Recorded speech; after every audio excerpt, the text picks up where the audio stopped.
Welcome to the Fail Forward podcast. The purpose of this podcast is change the negative stigma around failure into a positive. Failure is only a negative if we do not learn from it and we give up. Welcome back to the Fail Forward podcast. Today we're going to be talking about the 4 pillars to a sustainable business. So I believe that you need to create these 4 pillars to create the foundations of a successful business. Now, there's all these horrible stats around that 9 in 10 businesses go under in the first 3 years, or 88% of businesses fail in the first 10 years. And, there's lots of different things that we could reel off about how small businesses generally don't survive and stand the test of time. Now, I've read lots of self-development books, and I'm sure there might be lots of coaches and mentors and business experts out there that might listen to this episode and say, no, you're wrong, or no, that's not right. There's 12 pillars, there's 6 pillars, there's 8 pillars, there's 26 pillars.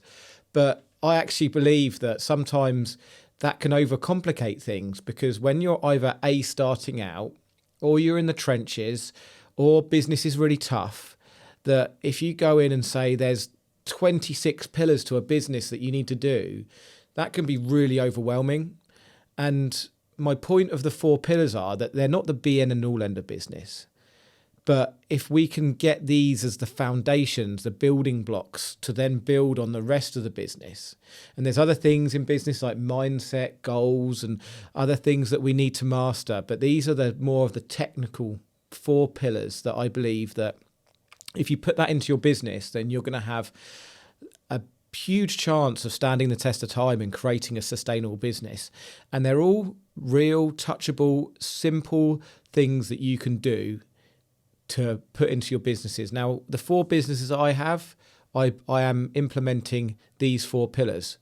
But that doesn't mean that, so the tree surgery business, these 4 pillars are very much implemented and not perfect, because I don't ever believe that if we were to mark them, they would be 100%, because everything, as I always say, nothing's perfect. There's always evolving. There's always new ways we can learn and do things. But they're probably in the tree surgery business, they're the most implemented in that business. Now, the other few businesses, 3 businesses we've got, they are at very much in early stages.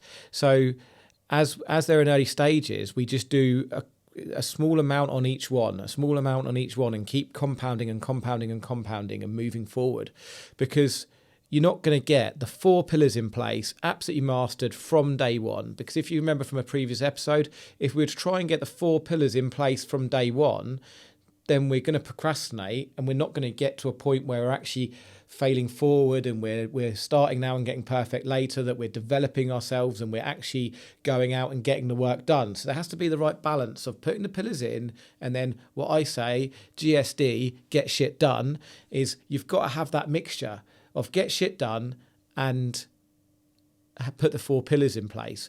But the important thing is to know these pillars and to be working towards them, to always be trying to do that.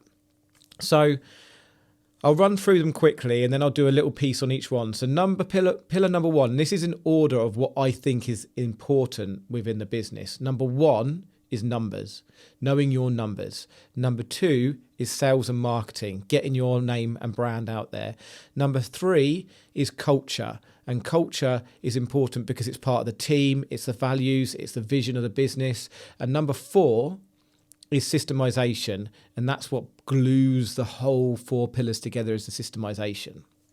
So it's really important. And if you're a coach or an expert at the moment, at this point in time, and you're wanting to throw something at the camera, or you're saying, no, you're wrong, then so be it. But I believe that these 4 pillars are what has helped me create success in my businesses. And again, as I've said from all the way through this podcast, I can only give you my experience, my learnings, or everything that I've developed through reading books, through going on courses, and I've just taken what I think are the most 4 important. And also going back to the what went wrong document, these 4 things were the 4 things that I listed that I don't think were right in my business. And that's why I think the business failed. So it's my learning points. And I believe putting these 4 in will give me the most chance of creating success in those 4 businesses. So we're going to do a deep dive actually in the next episode on numbers, and I'm going to do a deep dive in all four of these in a whole episode on the podcast. But just for start out, in numbers, you need to know your cash flow. You need to know your profit and loss. You need to know your balance sheet. You need to know the frequency of your quotes and how many quotes are getting accepted, the conversion rate. And they're four very basic things that you need to know. Just to give some context, when I first met Jeff, he came into the business and said, can I see your profit and loss? Can I see your balance sheet? And can I see your cash flow forecaster? Well, my profit and loss and my balance sheet were in a filing cabinet that I'd never looked at, that I got given by my accountant every so often. And then cash flow forecaster, I didn't even know what it was. So, which I look back now and think, how, and you might be thinking, how did he get a business from 0 to 47 without knowing that stuff? How did he create that huge business? I don't know is the answer to that. But it was hard work and drive and determination. But I didn't know those essential things. So if you're listening to this and thinking, I don't have those and I don't know them, your numbers, you should know them. You should know what your bottom line is. You should know that how much money you've got coming into the bank next week and for the next 3 months, forecasting forward. There's things like budgets. There's lots of different things that you need to know. And that's just literally the tip of the surface. There's so much more that you can master with numbers to moving forward. And as I said, we'll do a deeper dive into that in the next episode about numbers. The next one is sales and marketing. So what we did for sales and marketing for a long time in the business is I understand sales and marketing. I used to be a salesman. I used to sell cars. I used to work for Barclays Bank. I used to do recruitment. I used to do door-to-door sales. So I know the sales industry. I know about marketing.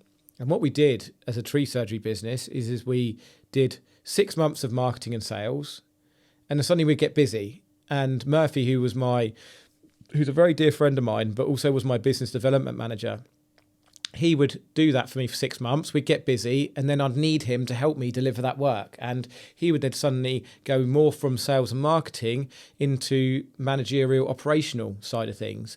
And then we'd do 3 months of work, and then suddenly we'd run out of work.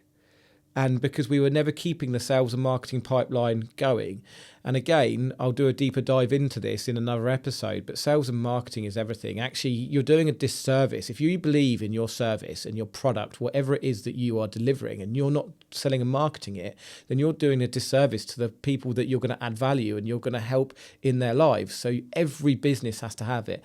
And sales and marketing solves a lot of problems. You've got a cash flow problem, sell and market more. You've got a revenue problem, sell and market more. You know, it's what, if you've got issues within your business, if you can sell more, then you're going to create more income, which can help you solve more problems. So sales and marketing is everything. Now, culture is the next pillar, and that is my favorite pillar because I believe in doing everything right. I've got a phrase that I use, morally sound. We do everything in a morally sound way. And I believe that's how you can create a business with morals, because you have a vision of what you want to create and where you want to be. Do you want to be the best in your field? Do you want to create a carbon neutral business? Do you want to be purpose led? How do you want to help? What is it you want to do? What's your place? You have a mission statement of how you're going to do it. And then you have your values, and your values are key because your values are how are things done around here? Like things like commitment, teamwork, kind, friendly, self-development, safe, fun, conscious of mental health, whatever those values are, it's how you list those out, and your people that come and work for you understand that that's what you need to be part of it. You need to buy into those values. Then also the people you work with. If you're using subcontractors and you're using VAs or you're using different people that don't directly work for you, but you understand that they understand the values. And that's how their tonality will come out when talking to your customers, when talking to other people within the business, how you communicate. So culture's huge because I believe that everybody should be respected for what they do and what part of the business they are. I believe in equality. Whether you're the director of a business or whether you're the T-boy, equality is key. And everyone should be thanked and looked after for the input they have within a team, because every part of the team is needed. It should be symbiotic where everybody works together. And that's the importance of culture. I was treated terribly by some bosses in the past. And the reason why I wanted to start a business and do it well and be able to look after people is because I wanted people to be thanked. But I think the old school times have changed now where, I pay him or her and that's my thanks. No, people are putting commitment and effort into your life and your business. They should be thanked for the time they have. They should be looked after. Their mental well-being should be looked after. Their whole well-being should be looked after, and people should be treated as an equal. So culture's huge, and what it actually does, and it was never intended, creating a business with good culture means that without any customer service experience or training, your team will look after your clients. It will come out in everything you do, and it will work, and it will help you sleep well at night as well. And the fourth one, which is the most trickiest one for me and my brain to understand because I'm not a detailed person, is systemization, but it's key. Systemization is key because it's how you create that product that is the same every time, that service that's the same every time. It's why McDonald's is the most systemized business. It's why you go to any country and you'll have 2 gherkins in your cheeseburger. You'll have the same amount of tomato spread. People tend to buy for stuff that they know and they trust. That's why a McDonald's is so busy. People go, it's crap food, but people know the service they're going to get because it's heavily systemized. There's a working manual that someone can come and pick up, and they know that certain amount of time for the chips to go in, certain amount of time for the burgers to be cooked. And that's what links the whole business together. So they're my 4 pillars that I believe that if you can work on all 4 of these, if you're in a place where you're just starting out, it works to start implementing these. If you're in a place where you're in chaos and your business is consuming you and it's just another job that you're doing 90 hours a week, and if you can start implementing these, you're going to buy yourself more time. Or if you're in a business that is been trading a long time but isn't going like the way you want it to, then start implementing these 4 pillars. Or if you're already implementing them, reassess them, see what you can improve. Try and mark it out of 10. I'm 5 out of 10 or 6 out of 10 or 1 out of 10, and then try and improve on those areas. So just to reiterate those 4 pillars, number 1 is numbers. Number 2 is sales and marketing. Number 3 is culture. Number 4 is systemization. So I hope that's helped everybody. If you like what you've heard today, please like and subscribe to the channel on whatever channel it is that you're listening on. And please remember, failure is only a negative if you do not learn from it and you give up. Fail forward, go out there and create the success and the goals that you want to create in life. So the next episode, we're going to be doing a deep dive into numbers, and we're going to be talking about the importance of numbers and what I would be measuring within the business. So thanks all for listening. See you soon.